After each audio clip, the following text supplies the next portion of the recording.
What's poppin'? So today's video I'm going to react to something a little bit different. This video, it is, why do the British drive on the left? So me, I live in the US, we drive on the right. British people pretty much drive on the left. So I'm going to check this video out, see how it goes, so let's get it. If you've ever visited the UK, it is hard to miss the fact that they drive on the left. This can be quite disorienting, as around 65% of the world drives on the right. Wow, I did not know that at all. I thought half of the world would drive on the left and the other half drive on the right. But wow, interesting. Have you ever wondered why this is? Yeah. Why did the UK and most of its former colonies choose to drive on the left? The answer is a rather long and complicated one. Let us explain.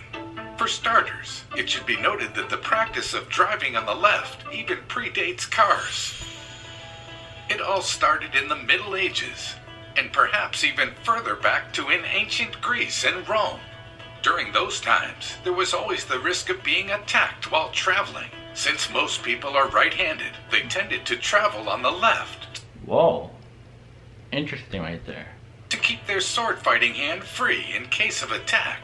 Swordsmen preferred to keep to the left, so their right arm would be nearer to an opponent. This also reduced the chance of the scabbard hitting other people. It was also safer to mount and dismount towards the side of the road, rather than in the middle of traffic. There is some evidence that this practice of riding on the left may have even gone as far as ancient Greece and Rome. And that wasn't the only case of people traveling to the left. For instance, in That's very interesting. That is very interesting. Honestly, I'm a little bit shocked, honestly, I have to say.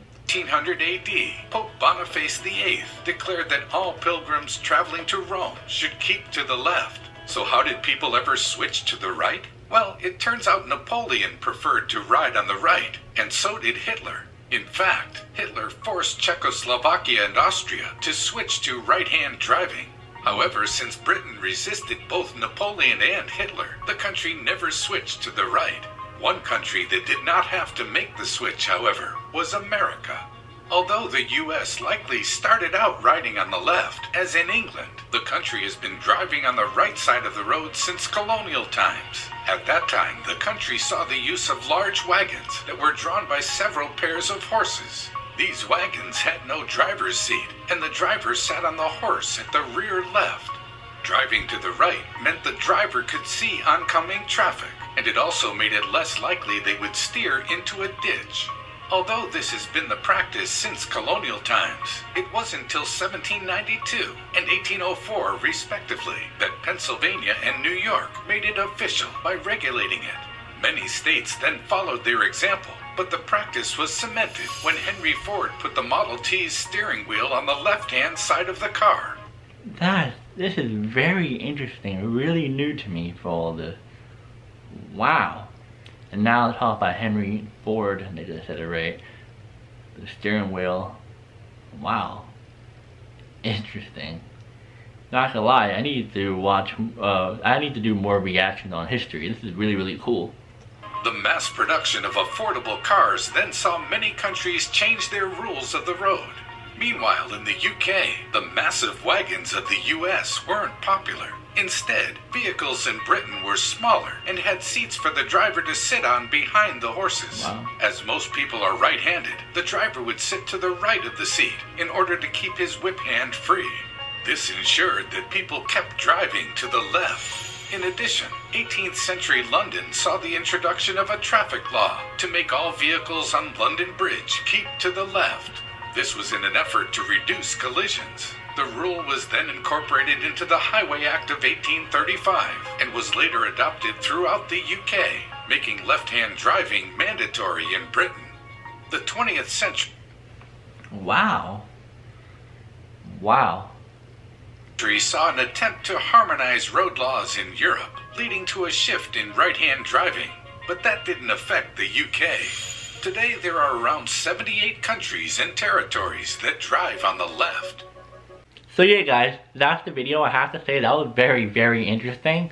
I was really surprised about all that because usually if you talk to someone on the street about that, they'd be like, okay, I mean, if you want to drive on the left, you can drive on the left. If you want to drive on the right, you can drive on the right.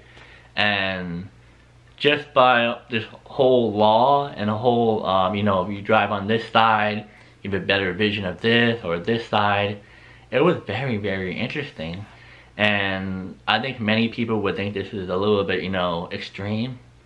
But, you know, many people have different opinions and different thoughts of how you drive. Everyone drives differently. And, yeah, I mean, I have to say it's really, really neat video.